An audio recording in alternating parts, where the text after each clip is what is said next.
Gamma, on the other hand, is nowhere near as in love as Chloe is right now. In fact, right now, he can barely believe he's still alive. Behind an unnoticed wall, at the other end of the dormitory, he's throwing up the meal he'd just been praising Chloe for giving him. He barely managed to get through the first 5 seconds after the 9 seconds of the immunity blessing ran out. And even so, he still feels incredibly terrible. After throwing up the only good meal he'd had in over a week, Gama sits on a bench and thinks about what to do next. His mind drifts back to Chloe, and he starts wondering who she really is. The way she handled her sword is clearly designed to end an opponent's life in a single strike. The way Chloe wields her sword, it's as though she persistently targets vital points, almost as if her technique is specialized for assassination. If she'd caught him off guard, Gama certainly wouldn't have survived. He felt his life was threatened, so instinctively he aimed for her neck. Fortunately, the knife was too short, so he only managed to cut her hair. This is just more proof that maintaining his quiet and safe life isn't as simple as it seems. Apparently, being ordinary is the hardest thing for him. When he was first thrown into this game, it's not like he had no ambition. In his previous life, he once reached the peak of skill with nothing more than a sashimi knife. But everyone has a role to play, and in this world, he was summoned as a side character. Miracle Blessing is the title of the game, and it's also the name of the protagonist's blessing. It was also the blessing of the founding hero, Valor Jason. In the entire game, the protagonist and the founding hero were the only 2 people who ever had the legendary blessing, and the description was straightforward: to save the world from the Demon King. So the protagonist is chosen by Balmong, an SS rank sword that is both holy and cursed. Meanwhile, all Gama has is a low-rank sashimi knife. Unranked.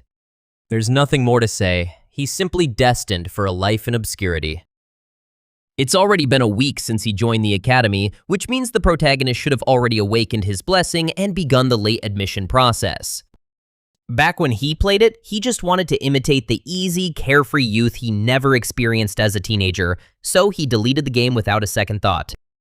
The problem is that he's now part of a world destined for war, and there's a very real possibility that he could die too. He has 3 years until then, and he needs to stop running from reality to focus on what's possible. He will not let himself die, and he will focus on becoming stronger to survive. Lost in thought, a voice suddenly calls out to him. He looks up, and someone is staring right at him, someone he never expected to see or talk to.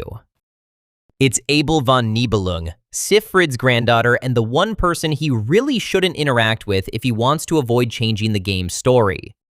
She tells him it's her spot, but he's too stunned to stand up for a moment, forcing her to yell at him, before he finally gets the message and moves to make room for her.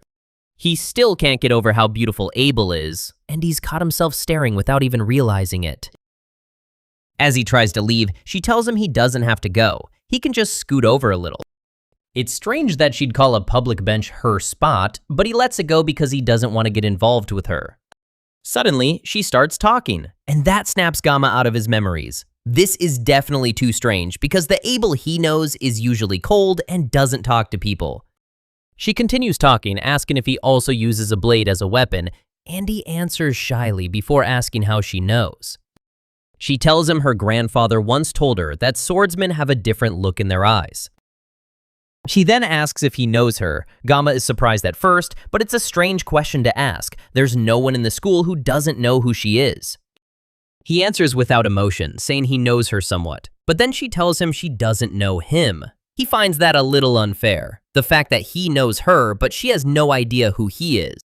She then wipes her hands, inadvertently giving Gama a full view of the scars on them.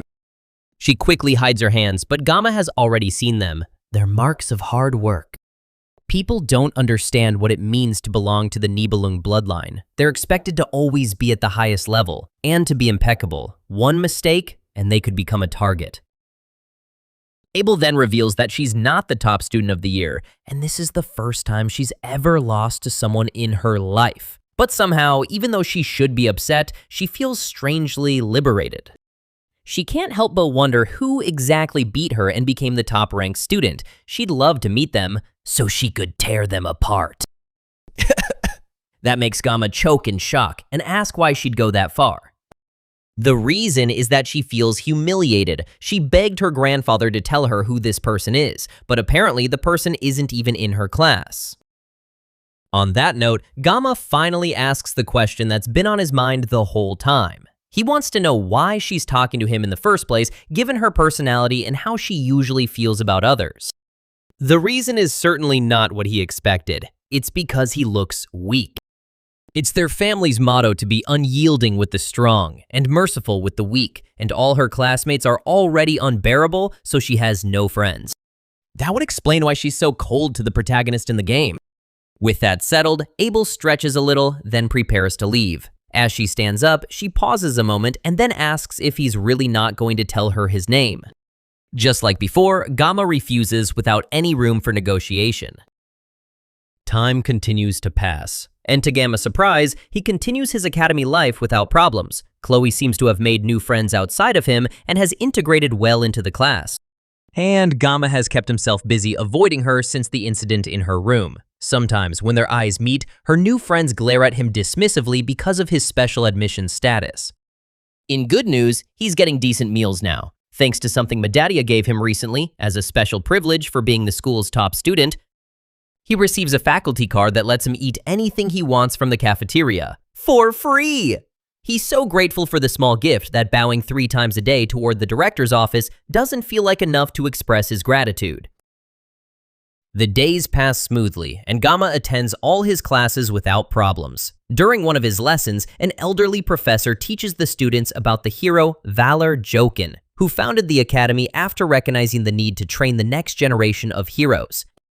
The founding hero Valor Jokin faced Lycan, the right hand of the Demon King and commander of the First Legion. The battle lasted 20 years, and in the end, the hero won. However, Jokin lost an arm as a consequence of his victory, and as a result, he could no longer fight.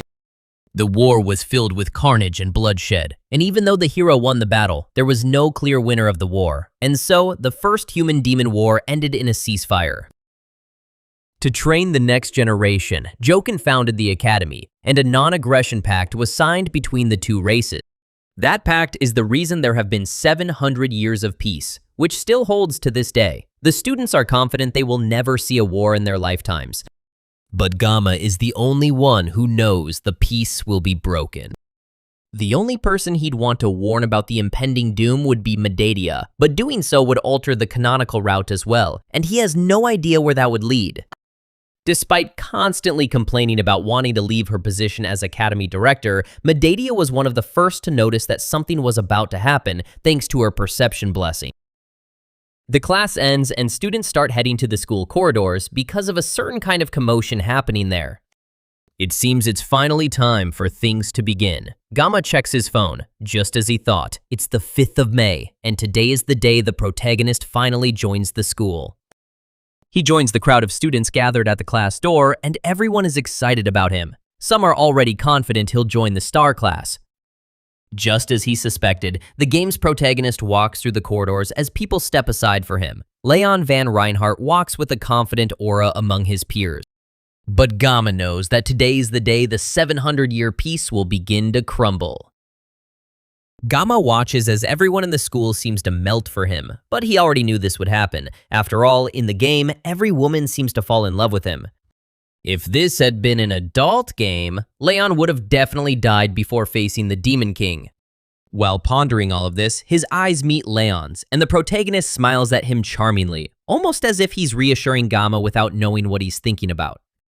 He's the protagonist after all. There's no way he can't handle this kind of threat.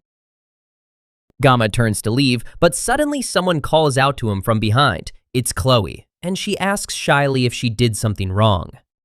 He'd love to tell her she nearly took his head off, but they'll be spending the next year together, and it would be awkward if he made things uncomfortable between them. He lies that there's no problem between them, hoping to keep things civil. Chloe seems at least relieved, and she's back to being adorable, just like he remembers her, which is so different from the ferocious criminal he faced that day. She asks him to treat her to dinner that evening. She wants to invite him, but warns him she's not as good at cooking as he is. The mention of dinner with her again brings back those thoughts of her bloodlust, and almost instinctively he wants to refuse. But the puppy eyes of a cute girl are a terrifying weapon. It's almost impossible for him to say no to a face that cute. But if he doesn't refuse, he might wake up tomorrow morning inside a refrigerator. Instead of dinner, however, he has a better idea for spending time together. He asks her a favor and tells her she's the only one who can do it for him. And that immediately makes Chloe go completely docile. Gama wants her to teach him swordsmanship, and he needed a sword instructor anyway. Later on the school's training grounds, he wields a wooden sword while testing his own limits. Just as he expected, due to the sword's size, it doesn't trigger the blessing. Chloe is incredibly strong. She'd be the perfect person to train him. He opens his eyes to begin the duel, and he sees Chloe already charging at him with full force. He barely has time to dodge her first strike when Chloe shifts position and launches another attack, which he barely manages to parry. Somehow, as the fight continues, she seems to be getting faster and faster, and Gama can barely keep up. Her sword clashes with his again, and this time the wood starts to crack from the force. Her relentless assault doesn't slow down, and she continues striking while he barely manages to parry and dodge. With that much force, if he's hit by even one of her attacks, he could actually die, and he can't find any opening to counterattack. But before he can figure out how to counterattack, his sword has had enough and snaps in two. Chloe tries to apologize and says she was as gentle as she could be. It still ended up breaking.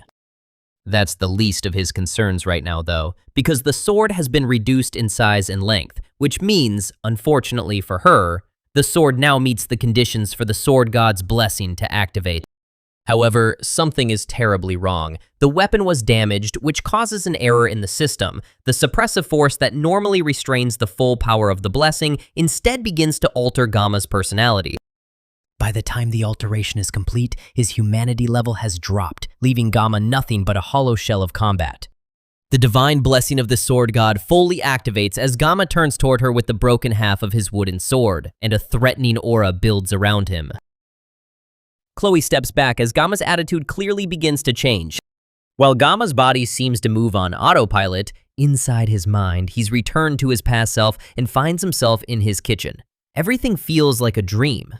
Right now, all he can think about is cleaning and cutting the fish that appeared before him. He doesn't remember what he was doing before this, but now he just needs to get back to work. It's been a while since he worked on a fish like this, so he decides to cut it using a Chinese cleaver this time.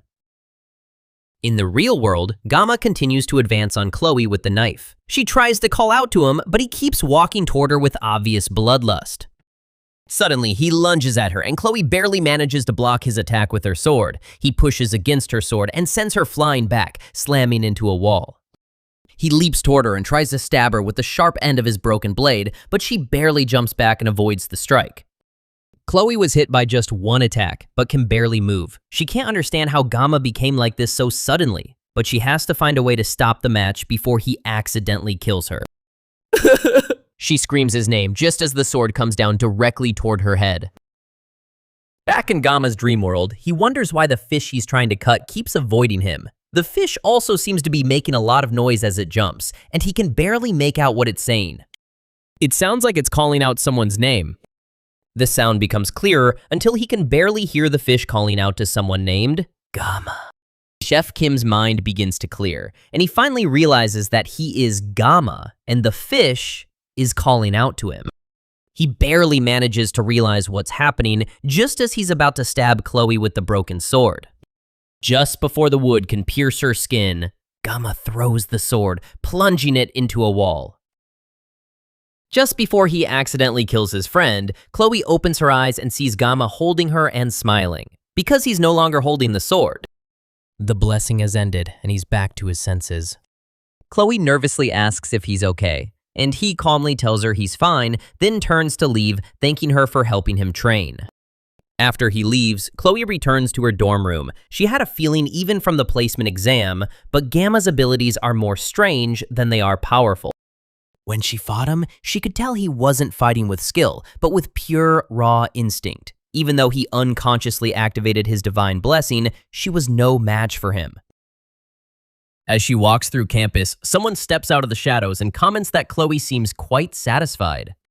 This mysterious newcomer is Knox Auditor, Chloe's older brother. Knox mocks her for spending time with a commoner after joining the academy. Chloe knows he's talking about Gama and warns him not to speak that way about her friend. Knox didn't even know his name until now, but he warns Chloe that she should avoid associating with him because otherwise the Auditor family will erase him. Chloe turns and walks away, telling Knox that if the Auditors come, they won't be a match for Gama. As he walks home, Gama takes a moment to think about his blessing. The power he was given is far from being a blessing or a favor from a god. It's more like a curse. In order not to rely on the sword god's blessing, he tried to find new weapons, and yet that power chased him and even controlled his body, as if it were mocking his efforts to not depend on it. When he fought with Chloe, he felt no pain, and instead, he felt pleasure, as if he were intoxicated. Like a curse, the blessing played with him like a puppet and whispered sweet words in his ear, telling him to cut, to slice, to destroy. It's funny to think that Chloe, a yandere who nearly killed him not long ago, is now the girl who managed to pull him out of his numbness. He was angry that she broke the sword in the first place, but in the end, he felt a profound sense of gratitude.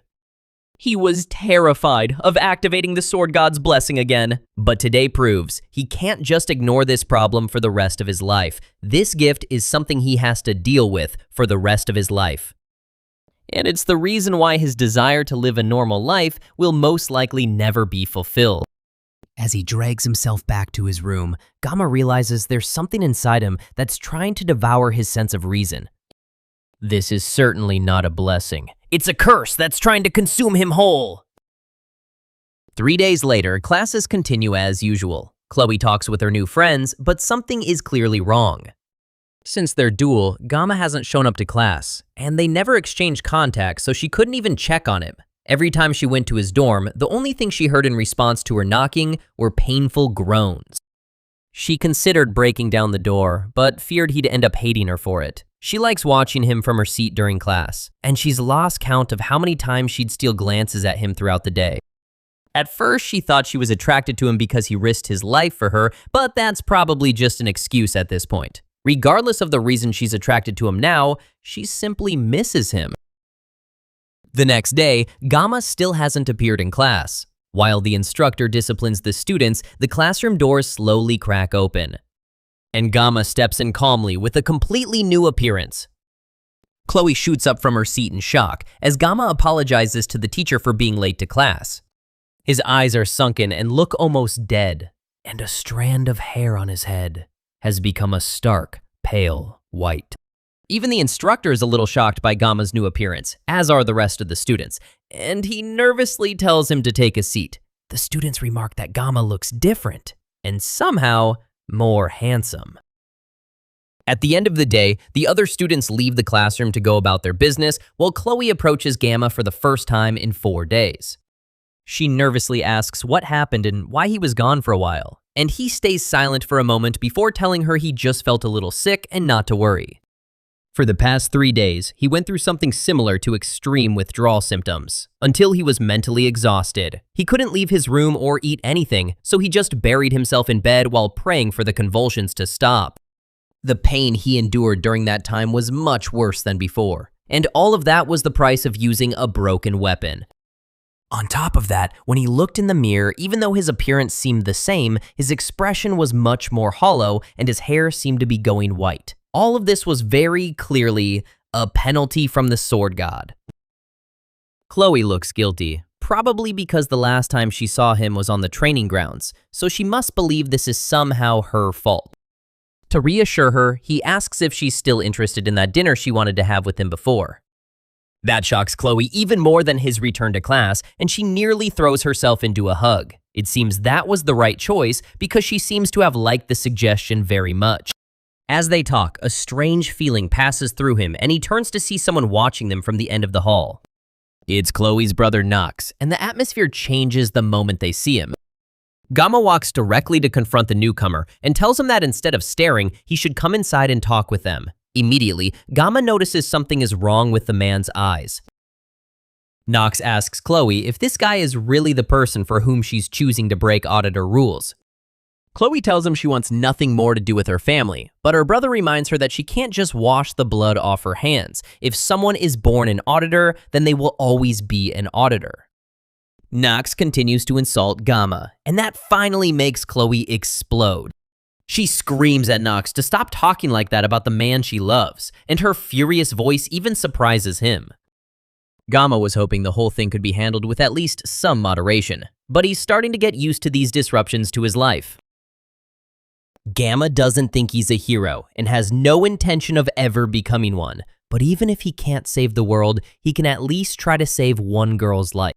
He steps between Chloe and her brother and directly confronts Knox. In the end, he tried to escape from the Sword God's blessing, but couldn't. So instead, he'll take a step forward, and he'll embrace this curse. After all, the name Gama means Demon of the Sword. With that, he walks past the two assassin siblings and tells Knox to follow him.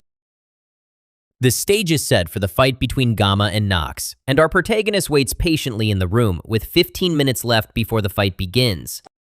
He thought the process of gaining access to the subspace would be complicated, but it went pretty quickly. It's certainly thanks to Medea, who at least wanted him to be safe while fighting a professional assassin. He can hear all the noise from the arena from the waiting room, and it seems the fight between the two students managed to draw some unintentional interest. Beside him, Chloe is practically drowning in pain and guilt. She's probably blaming herself for the whole situation. And Gama tries to assure her that it really isn't her fault, and she even lent him some equipment, so everything will end up fine in the end. An announcement comes through the speakers, informing the students that the subspace fight is about to begin. He stands up to leave the locker room, but not before reassuring Chloe one more time that he'll win. He steps into the arena and is immediately assaulted by the enthusiastic cheers of his schoolmates. Gama feels like one of the gladiators of the Roman Empire, given how intense the atmosphere has become. In the distance, he can also see that the entire star class is attending, including the main cast of characters from the game.